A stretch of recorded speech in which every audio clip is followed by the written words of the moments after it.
A new report says not a single recommendation from the Canadian Armed Forces Ombudsman has been implemented.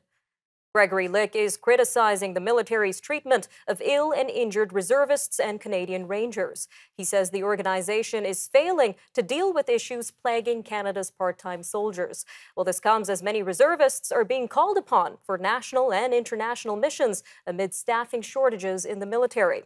The gaps were first identified during 4 separate investigations between 2015 and 2017. At this time, the military promised to take action by implementing 9 watchdog recommendations. Mr. Lick says he is certainly disappointed that there has been no progress. Well, Mr. Lick joins us now to tell us more. Sir, welcome to Forum Daily. Thank you, Nima.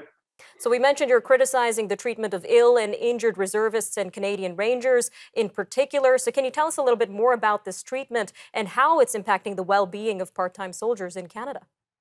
Well, I think one of the points is that they're not being mistreated, I think, but certainly one of the issues that we found across all of our recommendations is that reservists are not getting the information that they always need in case they're ill and injured, and they need to access services, support, healthcare, and so on. And that's probably one of the most critical pieces that a part-time soldier or sailor or so on needs to have.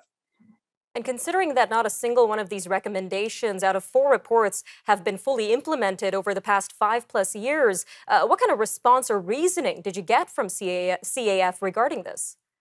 Well, I think has been a bit perplexing to understand why there hasn't been as much progress as needed. But I think, perhaps the pandemic was a part of it. But these recommendations have been, some of them since 2015. So I think they need to put a bit more priority, a bit more resources, particularly in the health services group and military personnel command, to get these things on track.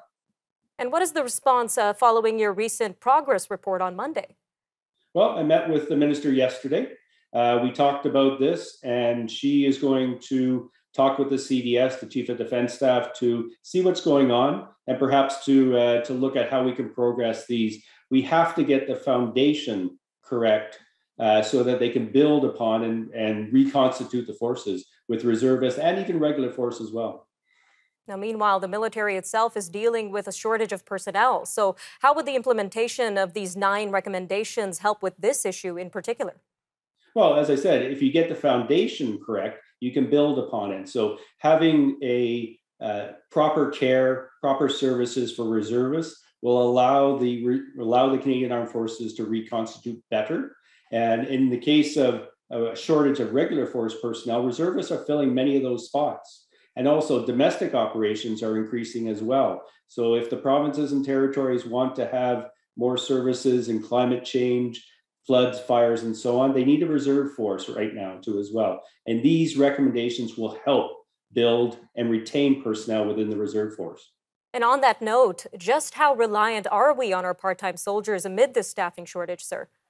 Well, I think it's fairly evident that they're becoming more reliant at this point in time, given that they still need to rebuild and reconstitute the regular force. The reserve force will always be part of Canada, I feel. And so they are pretty reliant on them now. And as domestic operations grow, I think they will, they're going to be probably more reliant on them. So these recommendations are important to build a reserve force.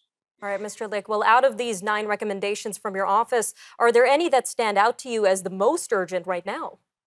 Well, I wouldn't say there's any of the most urgent. I think the common theme amongst many of them is that information piece, making sure these part-time people, part-time reservists who are not always at work in the Canadian Armed Forces, to make sure that they have easy access to this information so they know when, where, how to access the services and support that they need if they are ill and injured. All right, just about a minute left here, sir. But what are you watching for after the release of this progress report?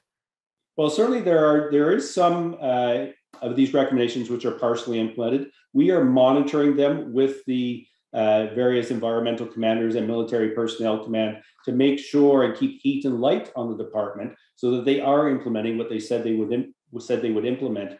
And in fact, I met with the Army commander just the other day too as well. And I'm encouraged by the fact that he has just taken on and put resources against the recommendations dealing with the Rangers. That's important not only to the North, but also to Arctic security. All right, Military Ombudsman Gregory, thank you again for joining us today on Forum Daily. You're most welcome, Nima.